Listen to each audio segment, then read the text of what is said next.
vamos ver dois pontos também muito importantes, que é a guarda e visita, né? O direito de convivência, que é muito importante, né?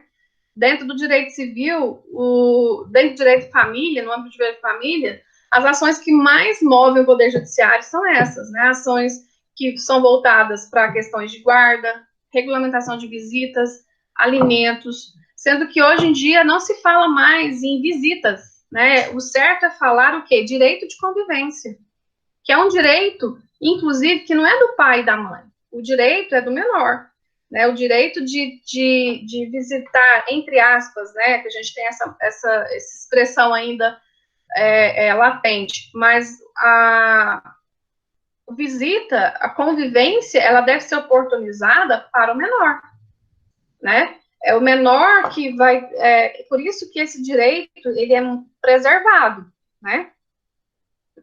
Até mesmo, muitas mães, eu atendo muitas mães que não têm noção do que é criar filho, né? Eu realmente fico abismada de ver o quanto que as pessoas são egoístas, porque a maioria delas vinculam a criança no relacionamento, né? Infelizmente, elas não têm essa concepção que a criança também precisa do pai ou precisa da mãe, né? Eu estou atendendo uma pessoa agora que ela, não, eu não quero que o pai da minha filha fique com ele, fique com ela e com a companheira nova dele. Eu falei, mas como que você vai proibir isso? Como você vai proibir isso? Você vai, a partir do momento que o juiz estipula o direito de convivência e a criança está com o pai dela, o que ele vai fazer com a criança é de responsabilidade dele, né? Obviamente, se tiver maus tratos, se tiver alguma coisa grave, preponderante, tudo bem. Mas se for só a convivência, como é que o Poder Judiciário vai interferir com quais pessoas o pai vai se relacionar para não porque a mãe não quer?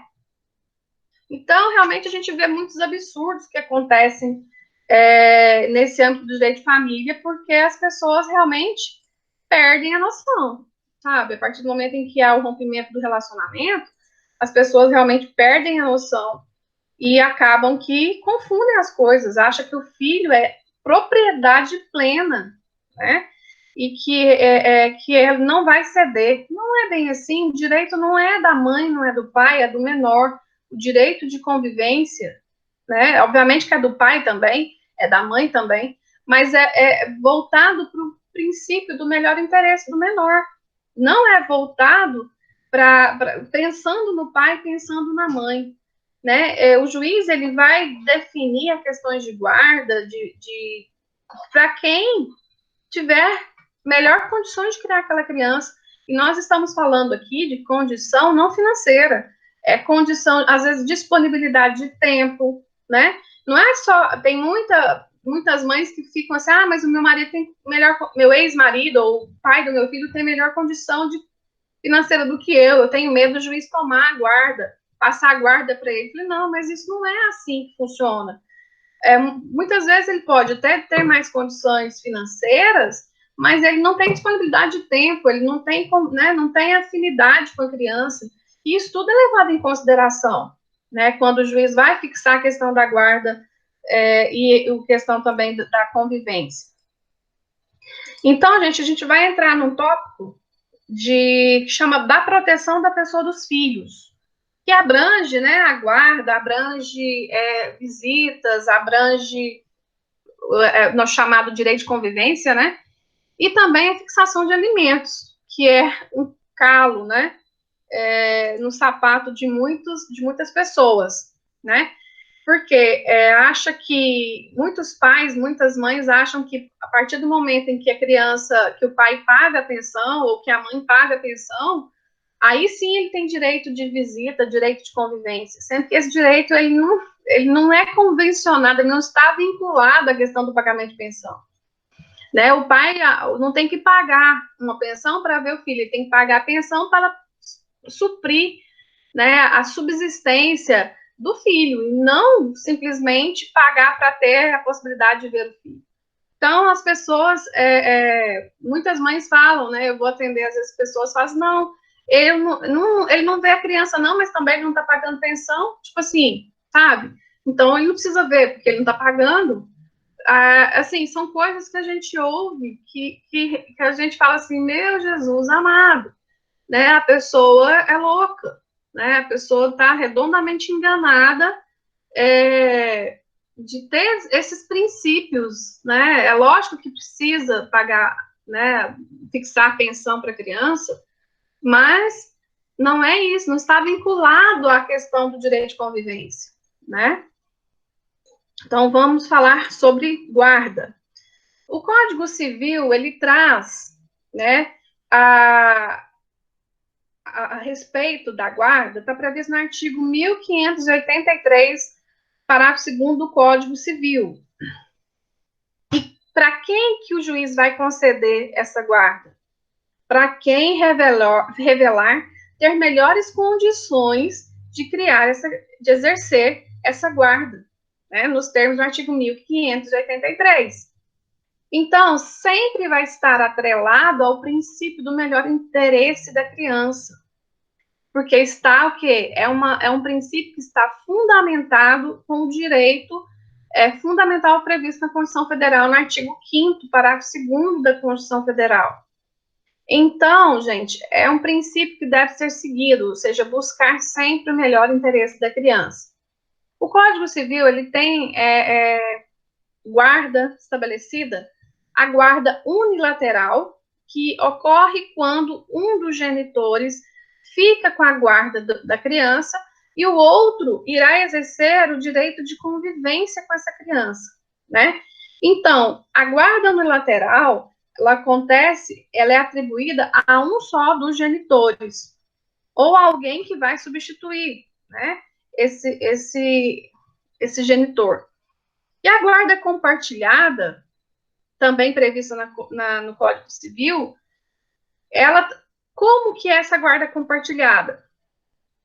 A guarda compartilhada nada mais é do que a responsabilização conjunta do exercício dos direitos e deveres do pai. Então, eles vão dividir de forma simultânea os direitos inerentes ao poder familiar. Poder de decisão, poder de definir escola, poder de definir atividade extracurricular, escolar. Então, os pais, eles deverão tomar medidas e decisões em conjunto, de forma simultânea, para que haja ali a possibilidade de estabelecer essa guarda compartilhada. Que não, eles, provavelmente, os pais não viverão sob o mesmo teto, né, os pais, ou seja, nem o genitor, nem a genitora. Então, esse filho, ele vai ora ficar com o pai, ora ficar com a mãe, de acordo com a rotina da criança, daquilo que eles definirem de forma em conjunta, o que é melhor para a criança, o que é dividir essas rotinas diárias com a criança. Então, gente, a guarda compartilhada, muita gente encontra dificuldade em conceituar e assimilar a conceituação da guarda compartilhada. Por quê? Porque a guarda compartilhada não significa guarda alternada. Guarda alternada seria o quê? A criança ficar uma semana com o pai e uma semana com a mãe, 15 dias com o pai e 15 dias com a mãe. Só que essa guarda alternada, ela não é recepcionada no nosso ordenamento jurídico. Ela não é mencionada como uma guarda prevista no nosso ordenamento jurídico. E muitos psicólogos, psicopedagogos, acham que essa guarda alternada ela é prejudicial à formação da personalidade da criança, né? Por quê? Porque fica aquele filho, né? Eles gostam de mencionar o quê? Aquele filho que a gente sempre vê um filho com a mochila nas costas, que ele não tem identificação, identidade com o ambiente dele, né? Não cria vínculos, nem na casa do pai, nem na casa da mãe. Então, isso pode ser prejudicial para a formação. Isso é o que é defendido. Tanto é que essa guarda alternada não é recepcionada pela nossa pelo nosso Código Civil, tá? Então, essa guarda compartilhada, gente, ela é o melhor dos mundos para a criança, né? Essa guarda compartilhada, onde o pai e a mãe irão dividir a rotina da criança, de responsabilização, poder de decisão é conjunto, né? Para a criança, isso é muito bom, porque isso gera uma convivência maior com o pai e uma convivência maior com a mãe. E isso, esse estímulo a essa convivência é saudável e é salutar para a criança, né? Então, a guarda compartilhada, ela pode ser definida e decretada mediante consenso, ou seja, os pais, eles desejam consensualmente estabelecer a guarda compartilhada do filho, ou por determinação judicial, né, previsto no artigo 1584 do Código Civil. Caso no divórcio, ou na separação, na dissolução da união estável, não foi estabelecido, pode-se propor uma ação autônoma, uma ação paralela, né, outra ação, para que haja ali a fixação da guarda compartilhada ou guarda unilateral, dependendo do caso e dependendo da rotina da criança. A guarda compartilhada, ela só é possível quando os pais, eles moram no mesmo domicílio. Porque vocês, né, devem concordar comigo que é praticamente impossível estabelecer uma guarda compartilhada onde os pais possuem endereços distintos, domicílios distintos, comarcas distintas. Por exemplo, o pai mora aqui em Anápolis e a mãe mora em Goianésia. Tem como estabelecer uma guarda compartilhada dessa forma? Não, infelizmente não, porque não haverá possibilidade de divisão em conjunto da responsabilização da criança. Tá? Então, o certo nesse caso, o mais comum, é fixar uma guarda unilateral, um dos genitores, e o outro ter direito a visitas, direito à convivência. Então, esse direito de visita, né, o pai que não tem a guarda unilateral, ele vai ter o direito de convivência. Né? Então, ele vai ter o direito de visitá-los e tê-los em sua companhia. E isso, gente, é motivo de muita briga, né? É motivo de muita briga. Por quê? Porque acaba que, com essa educação que nós temos extremamente machista, né? E onde o homem, às vezes, a mulher acha que o homem não tem capacidade para criar o filho, para cuidar do filho dela, assim como ela faz. Então, acaba que isso gera muitos problemas, né? Muitos problemas, porque muitas vezes a mãe fala, eu não quero que ele vá, né? Meu filho está pequeno ainda, ele não sabe falar, ele não vai me contar o que aconteceu com ele. Como se o pai fosse o quê? Um monstro, né? Como se o pai, às vezes, não quisesse o melhor para o filho. Né? Então, isso é resquício de uma criação, né? E uma criação machista. Uma criação onde a mulher, ela que tinha que cuidar da casa e dos filhos, e o homem era o provedor. Então, ainda é muito latente essa característica no meio familiar, né? E isso, graças a Deus, vem mudando com o tempo, né? Graças a Deus está passando por transformação, mas o que eu vejo ainda é as mulheres ainda muito temerosas em deixar seu filho na companhia do pai, porque não vai cuidar direito, porque vai conviver com a outra, porque eu não gosto da mãe dele, eu odeio minha cunhada. Então, assim, realmente, gente, não está primando pelo melhor interesse da criança, né? Não está primando pelo melhor interesse da criança.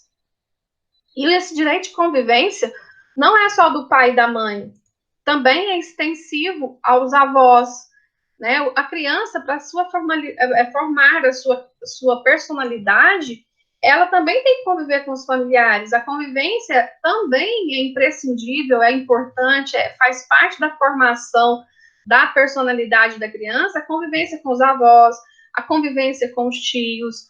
Então, também é estendido, né, essa convivência com os pais também e com os avós, né, que a Lei 12.398 prevê, que acrescentou o parágrafo único ao artigo 1589 para assegurar aos avós, a critério do juiz, o direito de visitar os netos. né? Então, porque é importante, quantas avós e avós que criam seus netos, né? Aí, por exemplo, aí às vezes a mãe ou o pai, ele se casa novamente, leva esses filhos e os avós às vezes não têm acesso à criança. Então, isso é prejudicial tanto para os avós e principalmente para a criança, né? Eu já fiz uma regulamentação de visitas de uma avó que a filha dela não permitia que ela tivesse acesso aos netos. Ela tinha 3 filhos e ela queria impedir a avó de ter acesso aos netos. E a avó criou eles desde pequeno. A partir do momento que ela teve um outro, ela se casou novamente, levou os filhos e simplesmente não quis mais que a mãe tivesse acesso, interferência, né, na criação dos netos. Então, eu já entrei com ações de regulamentação de visita dos avós, né? Outra coisa que é muito importante a gente ressaltar, pela recorrência, é a ocorrência de alienação parental, né? A alienação parental, gente, é quando um genitor fica falando mal do outro ou dos parentes, dos avós, né? Para denigrir a imagem de referência da criança com relação àquele genitor ou àquela genitora. Então, fica praticando, proferindo palavras que vão denigrir, que vão deixar ali, né, a criança pensativa, né, e querendo formar a personalidade da criança, interferir na manifestação de carinho, de concepção do outro, né, concepção do pai, concepção da mãe, e isso é alienação parental. Exemplos, nós temos diversos exemplos de alienação parental, né, quando você fala mal do pai ou da mãe para o filho, quando você fala mal dos avós para o filho, né, quando você deixa de informar o pai ou a mãe acerca de questões importantes do filho, né, por exemplo, uma doença, né, às vezes a criança tem uma alergia específica e isso não é mencionado, isso já aconteceu, uma cliente minha, um cliente meu, né, fez isso, a mãe fez isso de propósito, escondeu uma alergia de um alimento, a filha não podia tomar leite,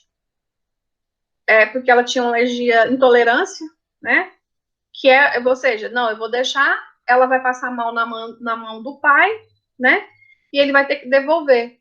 Isso é uma forma de alienação parental, né? Assim, aí a criança chega para a mãe fala, tá vendo? Seu pai não cuida de você direito. Eu já vi isso muito acontecer, gente. Né? Quando o pai muda de endereço, a mãe muda de endereço com o filho, não informa o outro genitor, né? Então, são várias as práticas que podem caracterizar a alienação parental, né? E o alienador, ele pode ficar, inclusive, sem o direito de convivência, né? A pessoa que pratica alienação, ela pode ficar sem o direito de convivência, ou então que essa convivência seja monitorada por uma pessoa, né? Vai visitar, mas tem que ter uma terceira pessoa para vigiar. A verdadeira palavra é essa, para vigiar né, a forma de convivência ali entre pai e filho, entre mãe e filho. Então, é muito comum as mães e os pais, querendo ou não, falarem mal, né? Confundem o relacionamento homem-mulher, o relacionamento amoroso, com o filho, com as necessidades do filho. E isso não pode, né? Você não pode denigrir a imagem, falar, seu pai não presta, sua mãe não presta, né? Sua mãe é uma prostituta, sua mãe não presta, sua mãe é uma galinha, né? Seu pai é um bêbado. Então, começar a denigrir a imagem que a criança tem do pai ou que a criança tem da mãe, né?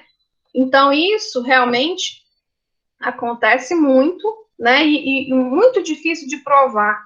né? Nesse caso, é imprescindível que a criança tenha um acompanhamento de um psicólogo para que seja detectado essa possibilidade de alienação, né? Como se dá o meio probatório de alienação? É o que eu acabei de falar, né? Mas os menores, dependendo da idade, ele pode ser ouvido, né? Eles poderão ser ouvidos, e através de testemunha, através de todos os meios de provas em direito admitidos, né?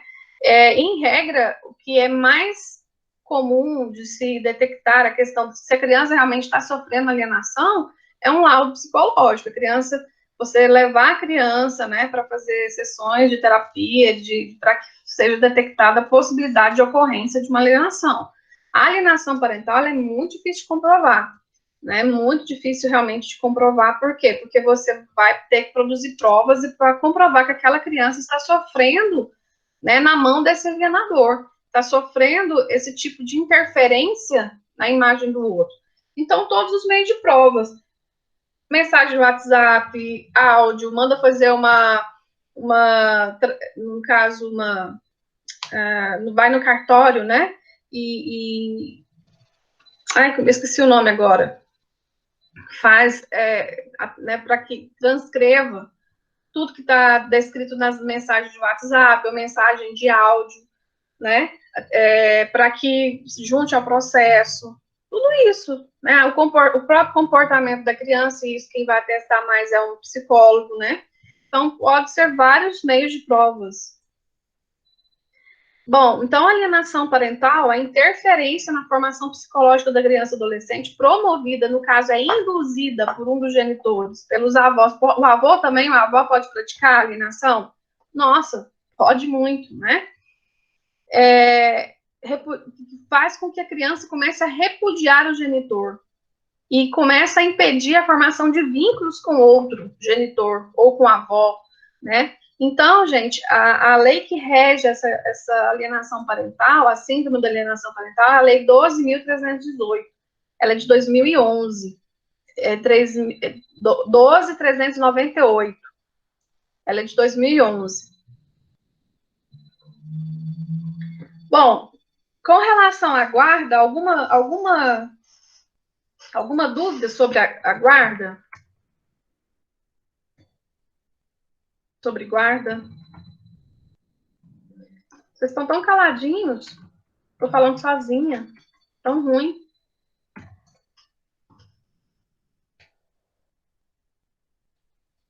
Alguma dúvida? Não? Tranquilo? Bom, gente, então vamos para o outro tema, que é o tema também que é outro fight, né? Acontecem muitas brigas, muitas ações judiciais, que é o quê? A obrigação alimentar, os alimentos, né? Os alimentos, eles são fixados, né? Para o quê? Para suprir as necessidades da criança, né? Para suprir as necessidades básicas dessa criança. Então, quando existe, em regra, todo mundo faz essa pergunta, professora, quando existe a guarda compartilhada, existe também a necessidade de fixação de pensão? Sim. Por quê? Porque você vai definir, mesmo a guarda sendo compartilhada, você vai definir o que um pai vai arcar, o que o outro vai arcar. Então, também haverá a imposição ali de pensão alimentícia, né? Até porque, se o outro não pagar, né, como é que você vai cobrar? Né? Como é que você vai poder executar? Então, nesse caso, mesmo que seja fixado a guarda compartilhada, haverá fixação de alimentos. E tem muitos pais que resolvem da seguinte forma: às vezes a gente faz um atendimento de um divórcio, por exemplo. Aí no divórcio ficou estabelecido que a guarda vai ser unilateral, vai ficar com a mãe. É o mais comum, tá, gente? Ainda é o mais comum que fique com a mãe. Mas tá mudando também, muitos pais estão ficando com a guarda unilateral dos filhos.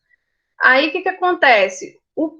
Aí eu falo, olha, quando existe a guarda unilateral, é comum, né, que os pais fixe um valor, quer dizer, o juiz ele vai fixar um valor para que seja possível a subsistência da criança.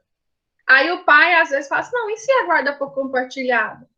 Eu vou ter que pagar pensão também? Vai ter que pagar pensão também. Ah, mas ele vai estar comigo, então para que vai fixar? Não, porque o juiz ele vai querer saber quem vai pagar o quê, né? Quem vai pagar a escola, quem vai, né? Isso tudo vai ter que ser dirimido e vai ter que ser fixado em valores, em responsabilidades, qual vai ser a responsabilidade de um e do outro. Acaba que isso é alimento, né?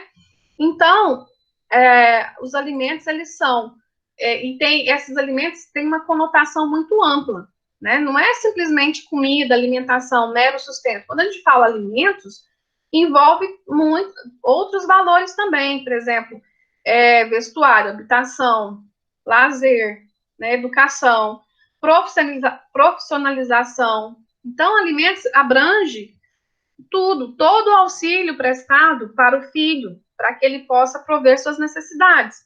Isso é alimentos. E sobre a égide da Constituição Federal, a obrigação alimentar, ela é um princípio que ela advém da solidariedade familiar. Então, esse direito de exigir pensão não é somente dos filhos para com seus pais, mas dos pais também com relação aos seus filhos. Então, os pais também podem pedir, existe essa reciprocidade, né? Os pais também podem pedir pensão para os seus filhos, né? Não somente os filhos para os seus pais, né? Então, está previsto nessa solidariedade, previsto no artigo 3º, inciso 1 da Constituição Federal. E os alimentos, eles podem ser tanto considerados naturais quanto civis, né? Com os chamados de congruos, que é educação, instrução, assistência em geral. Então, todos esses alimentos, né, tudo esses são importantes para que a criança possa prover suas necessidades, para suprir a sua necessidade básica. E o que a gente vê é que muitos pais, né, não querem assumir essa responsabilidade, não querem que seja fixado essa responsabilidade. Vai lá e paga do jeito que der, entendeu? Toca a banda do jeito que for. Mas não é bem assim que funciona. Quando você vai divorciar ou declarar aí a solução da união estável, se tiver filhos menores, o juiz ele poderá se negar a homologar, e o Ministério Público também atuará no processo, se estiver ferindo o direito dos menores com relação a qualquer tipo de direito, cerceamento de visitas, direito de convivência, alimentos, né, com relação à questão de bens. Né? Então, poderá haver, inclusive, a negativa do Poder Judiciário em homologar um divórcio ou uma dissolução de união estável que seja consensual, se estiver ferindo os direitos do menor, direito da criança. Então, os alimentos, ele se trata de uma obrigação, um munus público que tem o quê? Que é matéria de ordem pública. Então, são o quê? Eu posso abrir mão dos alimentos? Se é uma questão de ordem pública, eles são o quê? Inderrogáveis, né? Eu não posso abrir mão. Vamos supor que tem muita gente que fala assim, não, eu não vou... A mãe, né, no caso. Estou dando um exemplo. Eu falo, não, eu não quero alimento, não. Não vou mexer com isso, não vou correr atrás disso, não. Mas só que ela esquece que esse direito não é dela, né? Esse direito é do filho. Às vezes ela tem condição financeira de prover todo o sustento da criança, beleza. Mas ela não pode abrir mão, né? Ela pode não exercer, não buscar, mas ela não vai falar assim, não, eu nunca vou querer pensão alimentícia para o meu filho. Ela pode abrir mão para ela, né? Se tiver ali estabelecido uma dependência, né, entre ex-marido e mulher financeira, às vezes a pessoa é doente, pode ser que o juiz também fixe alimentos nesses casos, né?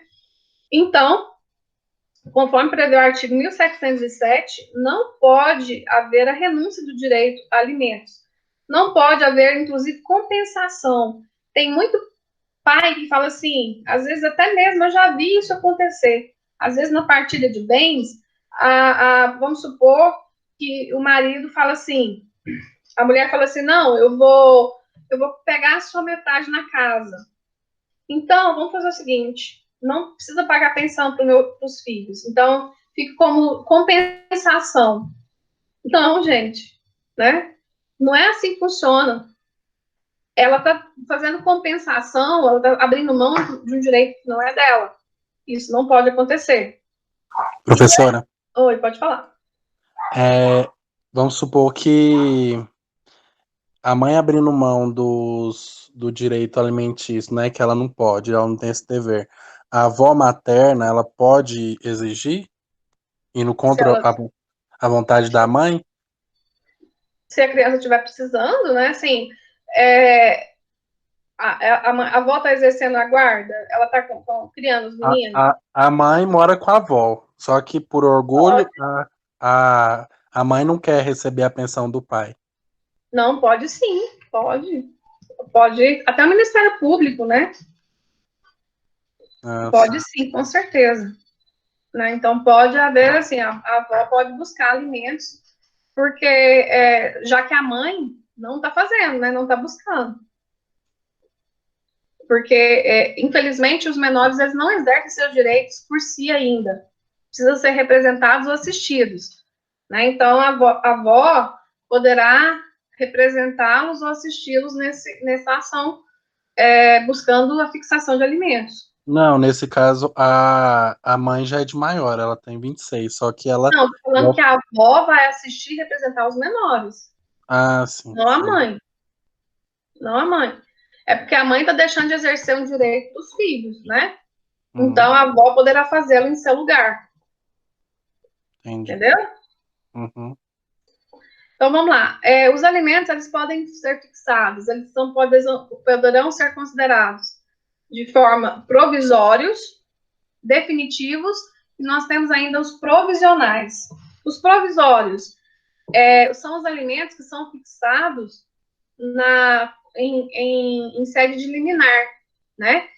A lei que rege os alimentos, ela determina a possibilidade de requerer alimentos provisórios que serão fixados enquanto tramitar o processo judicial, uma vez que essa criança não vai poder ficar sem prover a sua subsistência enquanto tramitar o processo.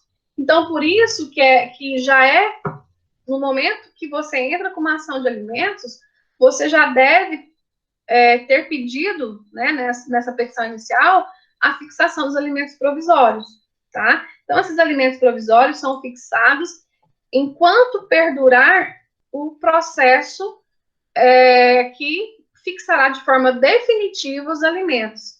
Então, os alimentos definitivos são aqueles que são fixados ao final do processo por sentença judicial ou se o juiz houver um consenso entre as partes, estabelecer um valor, o juiz vai e homologa esses alimentos. Eles se tornam definitivos, né? Nós temos também os alimentos provisionais, que são alimentos que são definidos quando não há uma relação já pré-estabelecida. Né? Então, não há uma relação de vínculo pré-estabelecido, por exemplo, entre o pai e o filho. Numa ação de investigação de paternidade, por exemplo, né? Eu posso pedir os alimentos provisionais, desde que ficar evidenciado, existe ali uma possibilidade de vínculo, né, familiar ali entre pai e filho. E nós temos alimentos também gravídicos, né? Os alimentos gravídicos, que foi fixado vamos olhar aqui, pela lei, eu esqueci o número da lei, vamos olhar aqui, deixa eu ver aqui. A lei 11.804, de 2004, nós temos ali também a possibilidade de alimentos gravídicos que vão ser concedidos para que a mãe, né, consiga ali prover as suas necessidades para que essa criança venha ao mundo. As suas necessidades com relação à questão de enxoval, até mesmo exames, né, gestacionais. Então, esses alimentos são fixados ainda, a criança está, né, em gestação, é um nascituro, é um ser concebido, porém não nascido ainda. Então, o juiz ele vai, de acordo com o seu poder de convencimento e das provas produzidas, o juiz vai fixar alimentos que se converterão em definitivos né, após o nascimento da criança, caso o pai ou não queira, às vezes o pai quer até pagar mais, né? Ou pagar menos, né? Vai depender da situação do caso em concreto. Nós temos princípios, né, que norteiam a obrigação alimentar. Nós temos o princípio da reciprocidade, né, que o artigo 1696 dispõe que essa prestação de alimentos ela é recíproca entre pai e filhos, e extensiva a todos os ascendentes. Por exemplo, o meu pai, ele precisa de alimentos. Aí eu tenho 4 irmãos. Aí ele entra com ação só contra mim, né? Porque ele acha que eu devo pagar a pensão. Então, todos os outros filhos também têm essa responsabilidade. Então, eu posso chamar esses filhos para, assim, epa, galera, vem para cá, vamos compor todo mundo aqui tem as suas obrigações e tem também que arcar com essa responsabilidade, em razão desse princípio da reciprocidade. Princípio da preferência, né? Na falta de ascendente, né, cabe a obrigação aos descendentes. Ou seja, inclusive podemos estender, gente, até aos irmãos. Irmãos germanos ou unilaterais. Germanos é o quê? Bilaterais, de pai e de mãe. E unilaterais. Então, você fala para os seus irmãos aí, gente, fala para os seus irmãos, né, tomarem cuidado.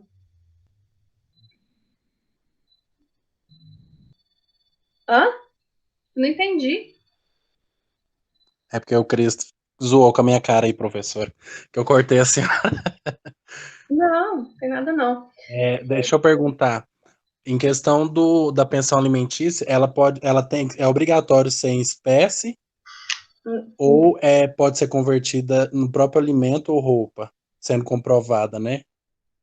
Não, em regra, mais fácil é você fixar em dinheiro, né? Mas pode ser que a pessoa queira fixar em alimentos mesmo, né? Não, eu vou levar o alimento tal para a criança. Ou pode ser fixado assim, eu vou pagar a escola é R$ 500. Então, pode também abranger obrigações também, tá? Mas é melhor não. Se houve necessidade de se entrar com uma ação de alimentos contra um ou contra outro, contra o pai, contra a mãe, é melhor que já fique convencionado um valor em dinheiro, para que não haja briga. Porque vamos supor que a pessoa fala assim, não, eu quero pagar a escola. Aí ele não paga a escola, né? Ele não vai pagar a escola. Então, só no final do ano que ele vai ficar sabendo que o pai não está pagando a escola, que a mãe não está pagando a escola. Então, isso é mais problemático. É melhor já fixar um valor em dinheiro, inclusive é o mais comum, né, no Poder Judiciário, é fixar o valor dos alimentos em dinheiro. Só que tem muito pai que desconfia que a mãe está destinando o dinheiro de forma diversa, né? É Não isso que está eu ia dando uma falar. destinação diferente para que o filho não está sendo bem cuidado, né? Ou seja, ele tem o direito, já tem entendimento que não há possibilidade de existir prestação de contas, né, com relação à administração de pensão alimentícia. Então, resta confiar, né, e provar que essa criança, se caso não esteja se revertendo em prol da criança, você tem que provar isso, né? Falar que o menino vive mal vestido, tá magro, desnutrido, né, tá passando fome, nesse sentido. Sendo comprovada, aí o pai pode entrar com pedido de guarda? Pode entrar. A guarda, essas ações relacionadas ao direito de família, né, relacionadas à pensão, guarda, direito de convivência, elas não fazem coisa julgada, né, material. Então, ela pode ser revista a qualquer momento. Então, gente, no caso, se o pai não pode pagar a pensão, os avós vão arcar, podendo se estender até os irmãos, entendeu? Então, é uma forma subsidiária de pagamento de pensão. Então, se o pai não está pagando, eu posso acionar o avô? Sim, preferencialmente, quem tem que pagar, quem? O pai, né? Então, eu vou tentar, de todas as formas, entrar e tentar obter essa prestação alimentar do pai ou da mãe. Caso não seja possível, eu posso ir de forma subsidiária atrás dos avós, paternos ou maternos. E também, caso não seja possível o cumprimento dessa obrigação, eu posso também estender até os irmãos, né? Os parentes colaterais em segundo grau. Só que são de forma subsidiária, ou seja, vão realmente arcar com esse pagamento desde que não haja pagamento pelo responsável, ou pelo pai ou pela mãe, tá? E, ou seja, já conheço muito avô que paga pensão no lugar do pai. Tá? Isso aí já acontece muito, né? Muito mesmo. Avós que pagam pensão no lugar dos pais. Bom, princípio da complementariedade. O parente invocado, se não estiver habilitado a cumprir a obrigação totalmente, poderá chamar os outros parentes de grau imediato para concorrer no cumprimento da dívida alimentar. É o que prevê o artigo 1698, né? Então, se você se não está dando conta de pagar, né?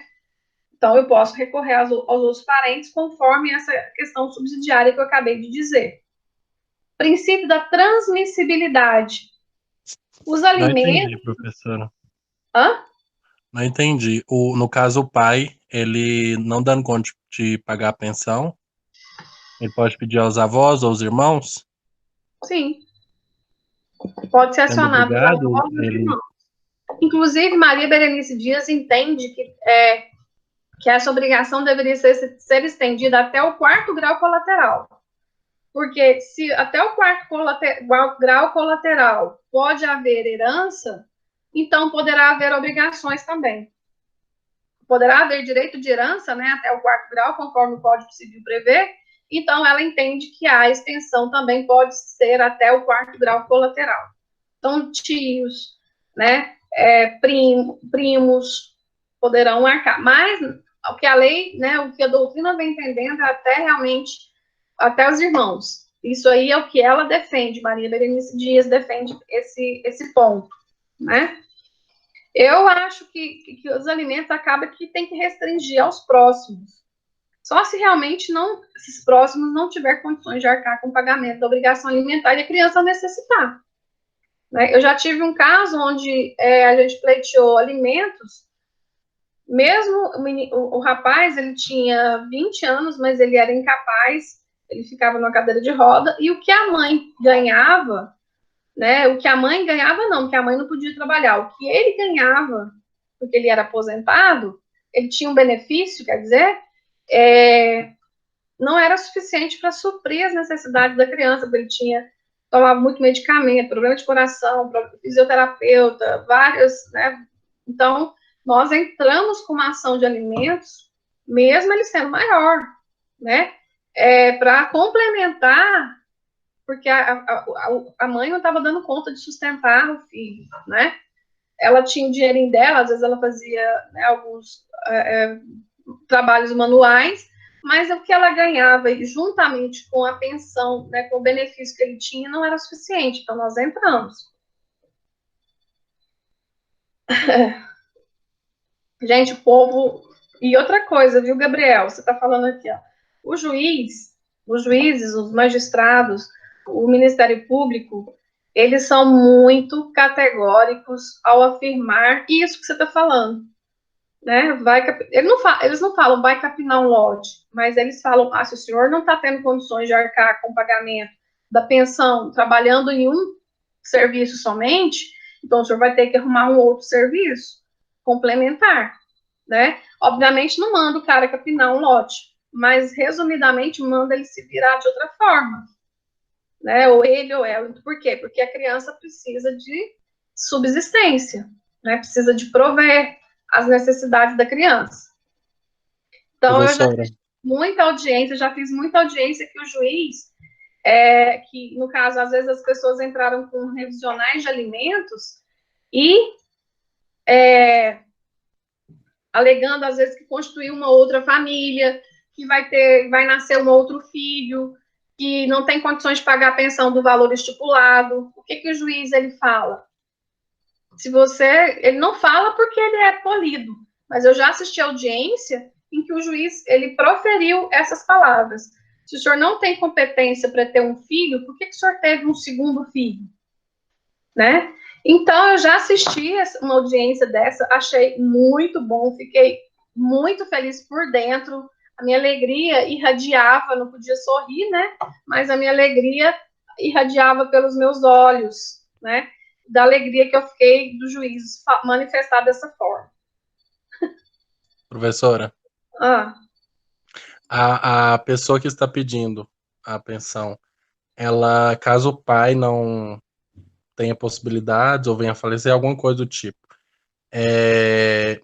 que vai sobrecair sobre os avós, ela pode escolher, tipo, se vai para os irmãos ou para o avô, para não prejudicar a avó, porque a avó também pode vir a ser presa, né? Ou não, obrigatório. Não? não, vai ser quem tiver condições. Né? Então, Não vai obrigatoriamente, escolher. ela não sobrecai sobre a avó. Não, teve caso, por exemplo, de uma criança que estava sendo criada pelo tio, né? Pelo tio. A mãe sumiu, o pai sumiu, os avós não tinham condições de criar a criança, o tio resolveu ficar com a guarda da criança. O que, que o tio fez? Os avós não tinham, os pais sumiram. Ele entrou com uma ação contra os avós. Aí o que, que ele entrou? Contra os dois, tanto paterno, né, quanto materno, para que pudesse suprir as necessidades da criança, já que ele estava com a guarda e não tinha condições de prover as necessidades. Entendeu? Então, qualquer um pode entrar. A gente falou até segundo grau. Né? Até irmãos, no caso. Princípio da transmissibilidade. Os alimentos poderão ser cobrados do espólio, sim. Se tiver alimentos, pensão alimentícia atrasada e a pessoa falecer, aquele valor que está em atraso, ele vai ser inserido ali como dívida do falecido e essa pensão poderá ser cobrada do espólio, né? Os herdeiros vão ficar com aquilo que sobrar, né? Então, é uma dívida. Então, princípio da alternatividade. Os alimentos eles podem ser pagos em espécie, ou seja, moradia, alimentação, vestuário, ou em dinheiro, mediante pagamento de prestação pecuniária, né? Então, isso cabe ao quem vai pagar e quem vai receber, porque eu realmente já vi casos que um cliente meu, ele tinha muita insegurança e desconfiança que a mãe do filho dele não ia repassar o dinheiro para ele. Era uma pensão até boa, né? Era uma pensão ali que ficava em torno de uns R$ 2.000 para uma criança de 3 anos. Então, é razoável, né? Atendia realmente às necessidades da criança. Mas a mãe, gente, era totalmente, realmente sem juízo. O que que ela fez? Ela tirou a criança da escola particular, passou para uma escola pública, sem a anuência do pai, para poder ficar com o dinheiro que ele pagava de alimentos, ele incluía o valor da escola, para que pudesse ali ficar com esse dinheiro, sobrasse desse dinheiro. Então, o pai realmente, ele inclusive hoje está pleiteando a guarda, né, a transferência ali, a modificação da guarda para ele, em razão dessa pessoa ser totalmente sem juízo. Como é que prejudica o filho, né? A gente sabe que com relação... Momento, gente, às vezes é porque eu não tenho como ficar olhando no chat e explicando, senão eu me perco. Então, nesse caso, gente, nesse caso aí, teve esse problema, né? Então, houve ali, vai ter que haver ali uma transferência, né, uma modificação dessa guarda. Provavelmente o juiz vai acatar em razão dessa conduta horrível dela, que foi tirar a criança de uma escola particular e passar para uma pública para sobrar mais dinheiro. Vamos lá. No caso de incapaz permanente, a pensão é vitalícia. Nesse caso, a pensão ela é uma pensão concedida pelo INSS. É até enquanto ele viver, sim, né? Agora, a pensão alimentícia que a gente foi buscar vai ser o quê? Até quando houver a necessidade.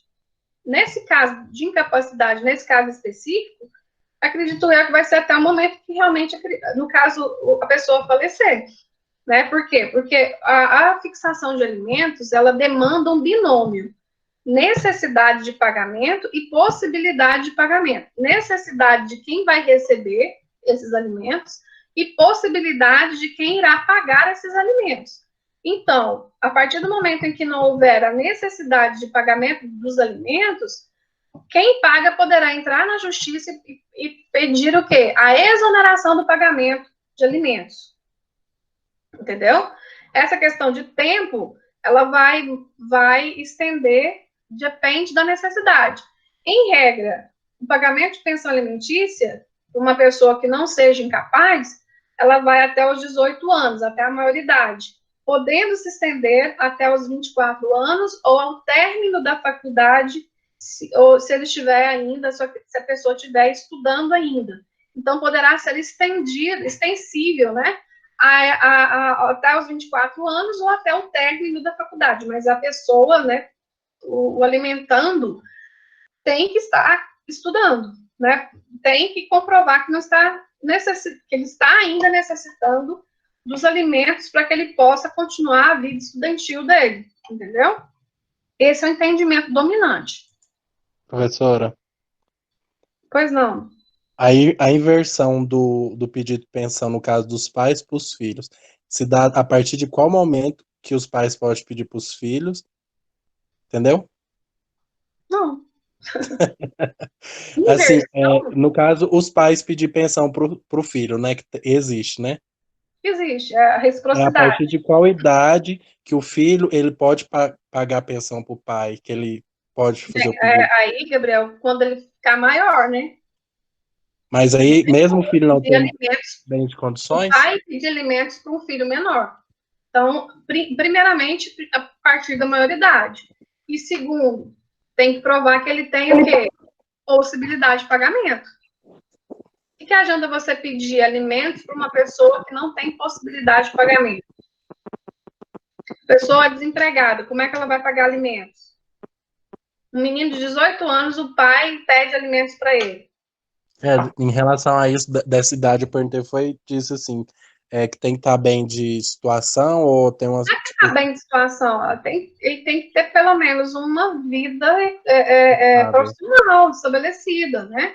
Ou então ou ter condições de prover esses alimentos, porque os alimentos eles são estabelecidos por esse binômio, possibilidade de pagamento e a necessidade.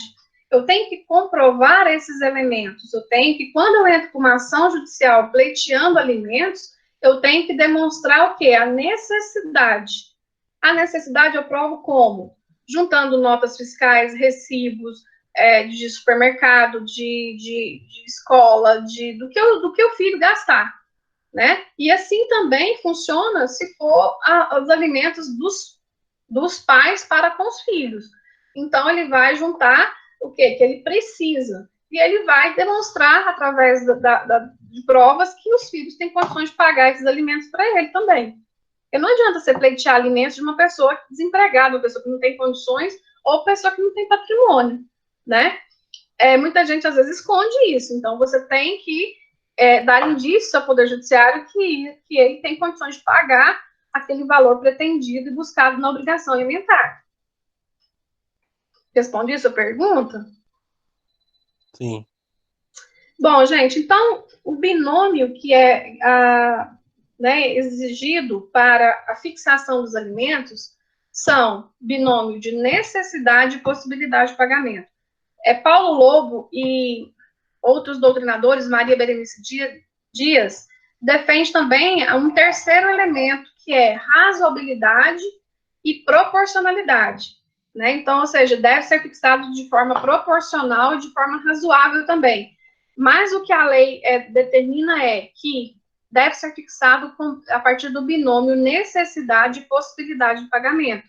Então, o que eu tenho que provar? Quando eu entro com uma ação de alimentos, inclusive eu tenho que juntar um demonstrativo e criar uma tabela demonstrando o que aquela pessoa custa, o que ela gasta por mês, né? Então, você tem que contabilizar isso para que a juíza possa ter uma noção da necessidade dessa criança, ou dessa pessoa, desse pai, ou dessa mãe.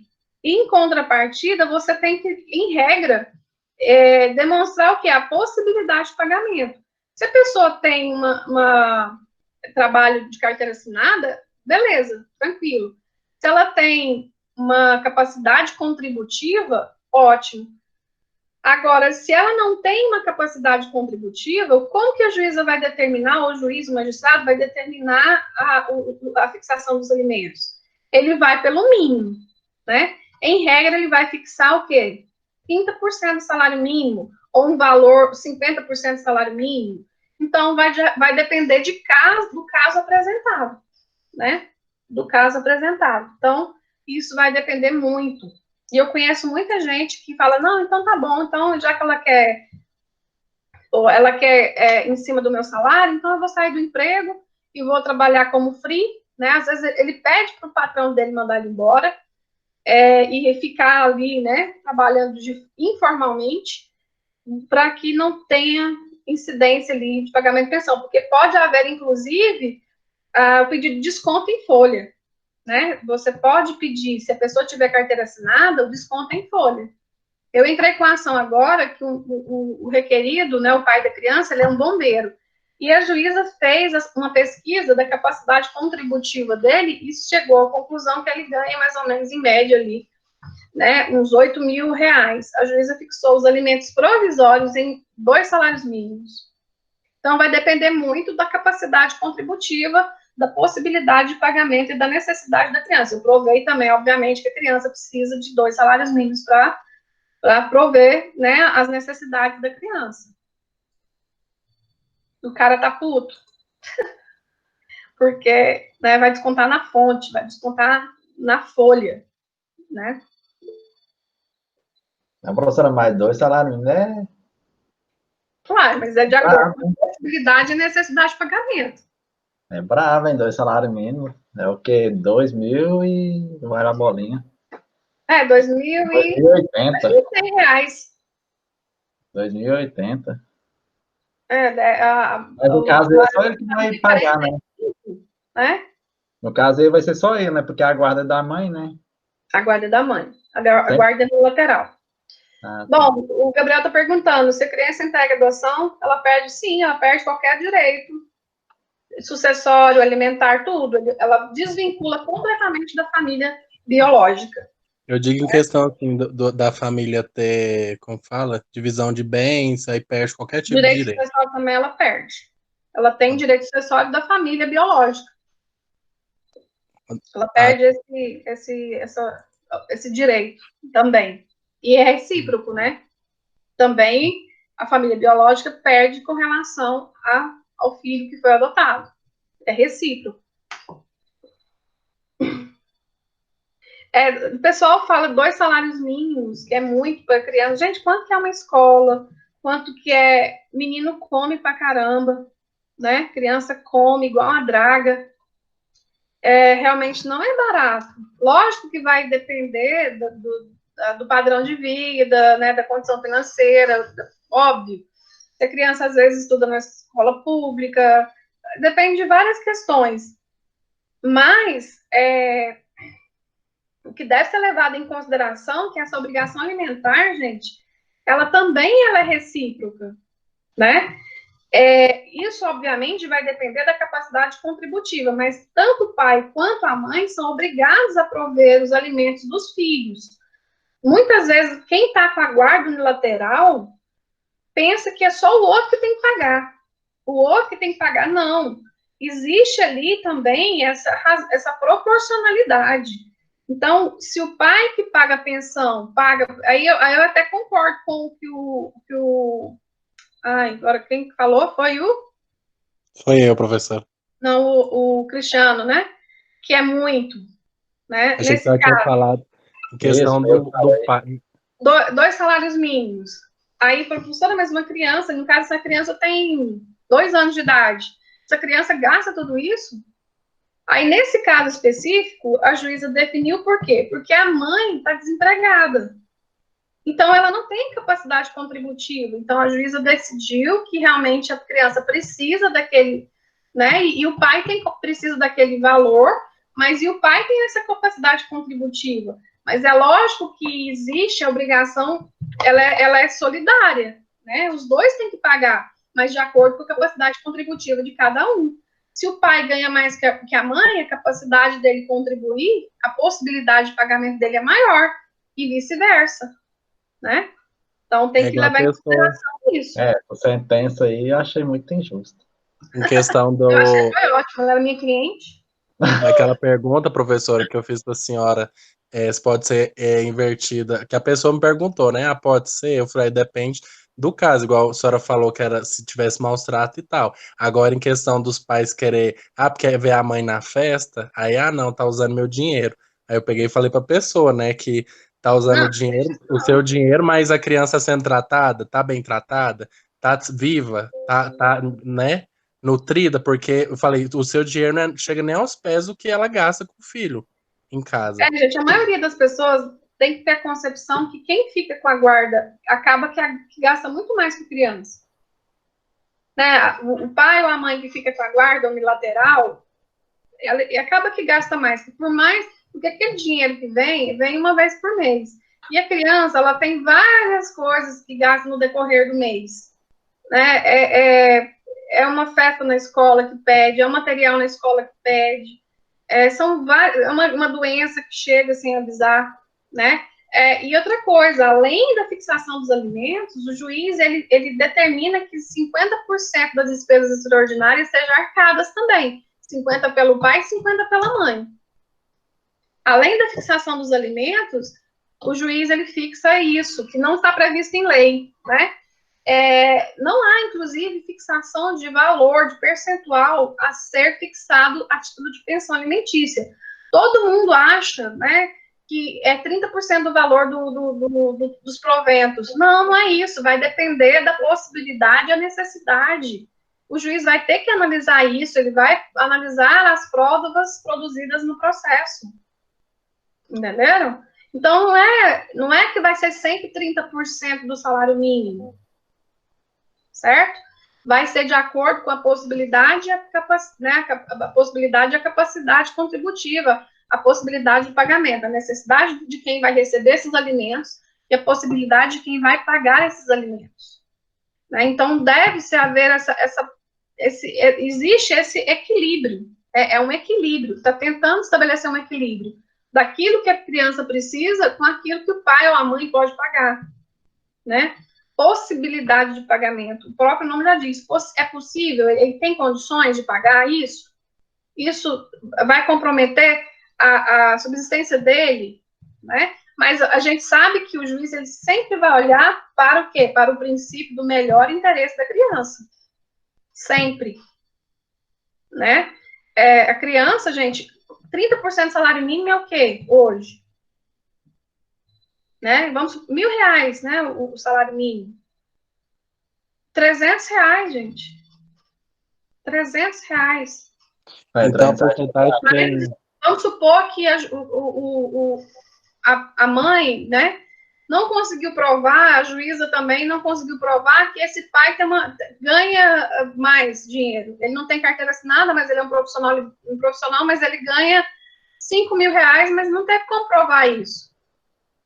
O juiz vai fixar pelo baixo, pelo salário mínimo. Mas é bravo, não dá para comer, não. Hã?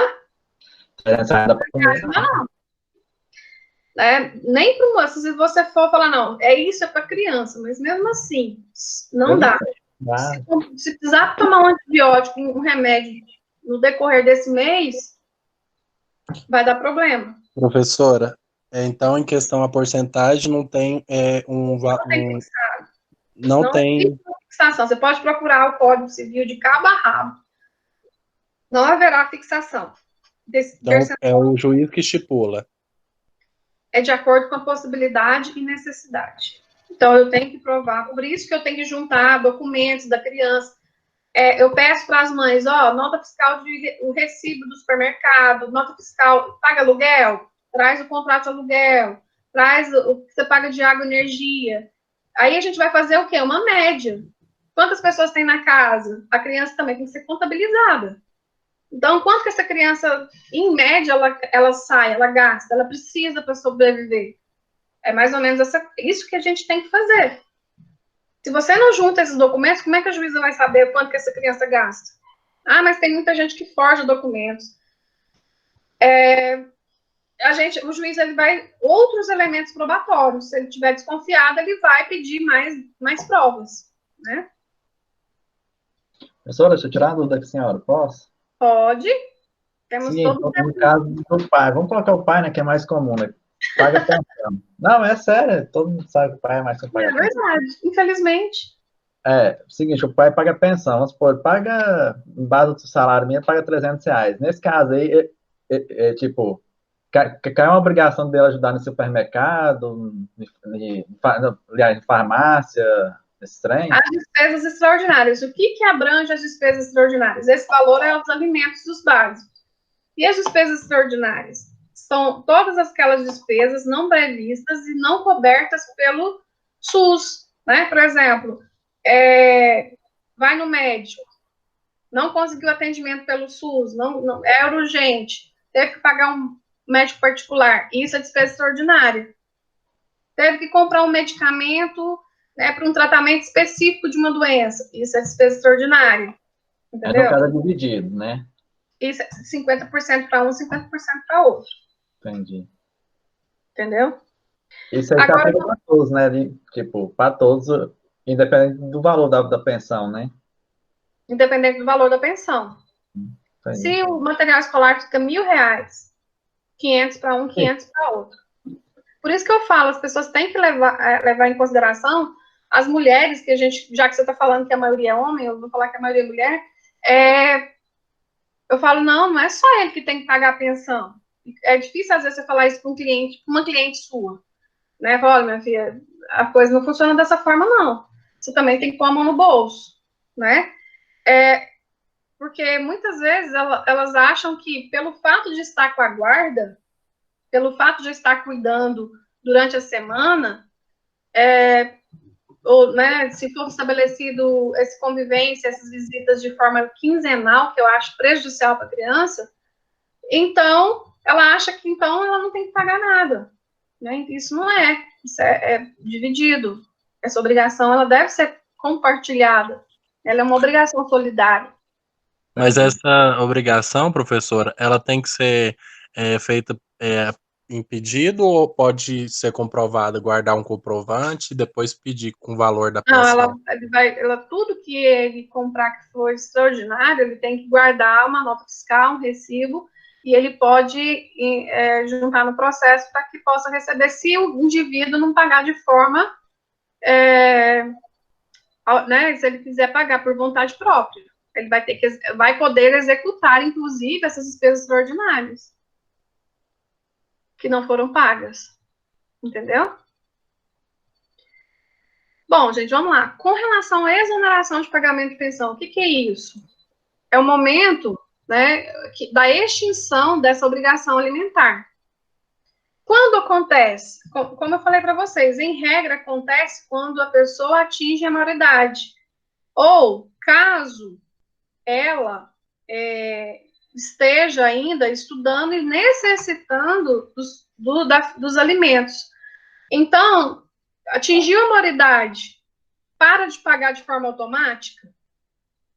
Não. Então, muitos pais que pensam dessa forma, acabam que tem uma ação de execução contra ele. Por quê? Porque para que você se exonere da obrigação de pagar a pensão, é necessário entrar com uma ação chamada exoneração de pagamento de pensão. Porque o pai tem que falar o seguinte, o pai, né, vamos supor que é o pai que paga a pensão. Ele não precisa mais dos meus, do valor, né? Ele não precisa mais desse valor para sobreviver. Ele pode se prover sozinho. Então, aí sim, o juiz vai exonerar a obrigação de pagar os alimentos, certo? Do contrário, se ele não entra com a ação, vai continuar a obrigatoriedade. Até o momento que a criança, né, a pessoa esteja aí estudando.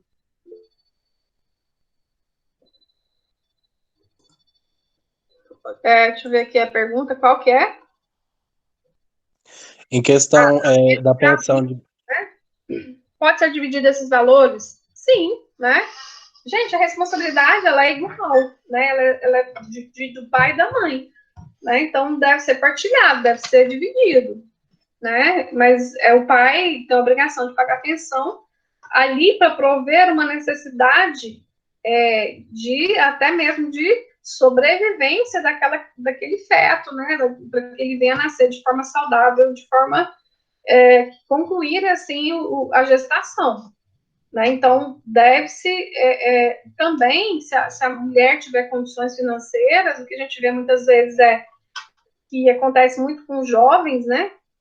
Que às vezes nem o pai nem a mãe tem condições de arcar com nada, e então acaba que os avós que assumem essa responsabilidade, mas também tem que ser dividida, a obrigação ela deve ser dividida, né? Existe hoje a possibilidade de pagamento de pensão, de fixação de alimentos para o cônjuge, né? Nós sabemos que hoje o homem pode pleitear alimentos em desfavor da mulher. E vice-versa. Continua havendo essa possibilidade, mas o juiz vai analisar a questão da necessidade. Essa mulher ou esse homem, ele não pode trabalhar? Ele tem alguma deficiência, ou ela tem alguma deficiência, ela tem alguma doença que a impede de trabalhar? Porque se não for por esses motivos preponderantes, não haverá fixação de alimentos entre cônjuges, mas hoje em dia quase não se vê mais a fixação de alimentos entre os cônjuges, né? Também devido caso, eu mesmo essa semana passada tive uma sentença procedente de um senhor que pagava pensão para a mulher até hoje. E a mulher trabalhava, construiu uma casa, né, tinha condições financeiras. Aí eu entrei com pedido de exoneração de pagamento de pensão. Pensa o tanto que ela me odeia, né? Porque ele agora não vai ter mais obrigatoriedade de pagar pensão para ela. Né? Então, entrei com esse pedido, por quê? Porque ela realmente não precisava mais da pensão. Hoje, o que é fixado? É fixado, gente, os alimentos transitórios. Transitórios, o juiz ele pode até fixar alimentos entre os cônjuges, mas de forma transitória. Ou seja, enquanto aquela pessoa, às vezes, não se estabelece no mercado, né, não consegue um emprego, ou não termina um curso que ela está esperando terminar para se recolocar no mercado de trabalho. Então, o juiz, às vezes, ele vai fixar durante um tempo específico, né, transitórios, até que passe esse período. Porém, de forma definitiva, os juízes dificilmente irão fixar, uma vez que vai ter que demonstrar a necessidade, que a pessoa não pode trabalhar, que a pessoa tem uma incapacidade e que ela não pode se prover sozinha. Em regra, o juiz fixa esses alimentos transitórios. Enquanto tiver pendente, enquanto ela não arrumar emprego, igual teve um caso que eu fiz, o divórcio consensual de um casal, que ele falou assim, não, eu vou pagar pensão para você até você concluir o seu mestrado.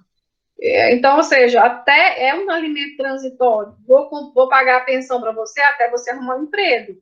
2 anos, é o prazo que eu vou pagar até você arrumar um emprego. Então, ela tem que batalhar ali, né, para arrumar um emprego. Aí ele vai ter que entrar depois com um pedido de exoneração de pagamento de pensão. Né? No mais, é isso, gente. É um assunto muito bom, né, que tem muitos exemplos, que acaba que todo mundo pergunta para vocês, né, a gente sabe que existe... Todo mundo que descobre que vocês fazem direito, acaba que, né, fica perguntando, fazendo consulta. Né? Então, eu sei o tanto que é recorrente essas perguntas acerca de alimentos, de guarda, né, do que a gente viu hoje nessa aula. Então, o que vai cair na prova? Né? Vai cair relações de parentesco, filiação, vai cair poder familiar, adoção, alimentos e guarda. Então, vai cair esses tópicos. Aí eu vou colocar também para vocês no lado o material de hoje, e a aula de hoje depois eu vou editar, né? Então, provavelmente, até segunda-feira, Não, até amanhã eu consigo colocar essa aula para vocês disponível no Ava. Porque eu tenho que mexer no vídeo, tenho que dar uma melhoradinha no vídeo. Alguma dúvida, gente? Querem perguntar alguma coisa? Fiquem à vontade. O Sorayara perguntou se comprovado que ele não é o pai, pode ingressar alguma ação. Eu falei que sim, né? Porque eu já ouvi falar. Só que cabe danos? Não, nesse caso, cadê? A Yara que perguntou? Foi. Se ele ingressar com a ação, existe um princípio, princípio da irrepetibilidade do pagamento de pensão alimentícia. Nesse caso, não haverá possibilidade da devolução de um dinheiro que foi destinado para o suposto filho. O que vai haver é a possibilidade dele ingressar em juízo caso detectado má-fé da mãe, entendeu? Má-fé da mãe. Mas existe esse princípio da irrepetibilidade do pagamento de pensão, ou seja, não há possibilidade do pai reclamar isso de volta, uma vez que, nesse caso dos alimentos gravídicos, o que está pesando é a vida de uma criança ou a questão financeira do pai? O que é mais importante para o direito? Né? Então, nesse caso, caberia a reparação de dano caso houvesse a comprovação da má-fé por parte da mãe. Por exemplo, se a pessoa mente, né, que ele é o pai e na realidade ele não é, ele paga pensão, ele compra enxoval, ele faz tudo e na realidade ele não é. Então, se houver qualquer tipo de má-fé, se tiver como comprovar a má-fé, há a possibilidade de você ingressar com a ação contra a mãe, não contra o filho para rever o valor que foi pago. Entendeu? Então, não sendo comprovado, não... Bem complicado mesmo. Tem que comprovar a má-fé. Isso é a jurisprudência dominante. É o que vem sendo entendido. Não sendo comprovado, então, fica elas por elas. Perdeu, Playboy. Tá fácil, né? Agora eu vou em defesa dos homens. Não, mas pode ser, né? Não, Naquele momento, o que se discute é a vida, né, de uma criança e a questão financeira. O que é mais importante? o direito à vida, né? Para os casais, a financeira. Isso aí, por isso que o direito ele é lindo. Ele depende do caso apresentado. A lei ela é igual para todos, mas cada caso que a gente apresenta ao Poder Judiciário tem sua peculiaridade. E isso que é interessante, que é o legal do direito. Né? Essa possibilidade de você usar uma lei que é cabível para todos, para casos específicos, né? Casos diferenciados. Porque nenhum caso é igual ao outro, sempre tem uma característica diferente. Né?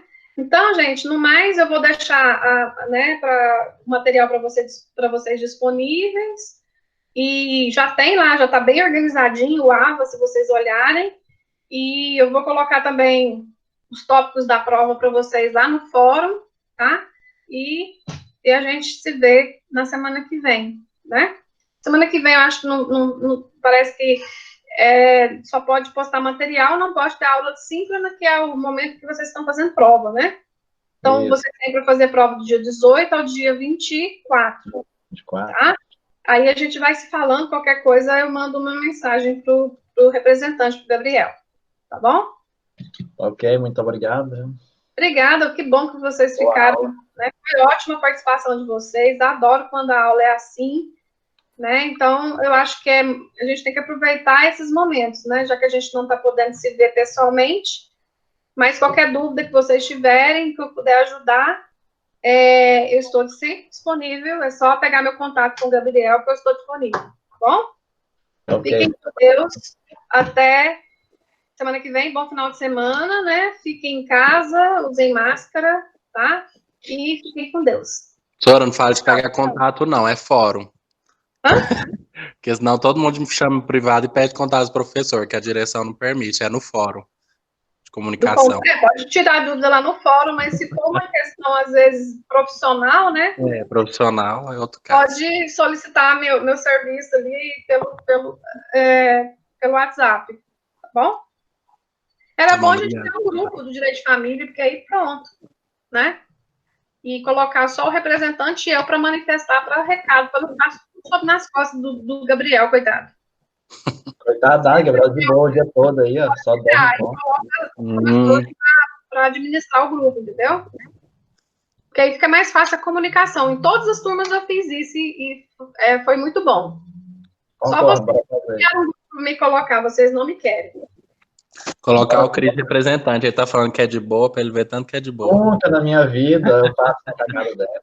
Muito obrigado. Então, tá bom, gente. Um abraço com Deus. Tchau, Até mais, tchau. Vitória. Tchau. Tchau. Agora como é que sai aqui nesse...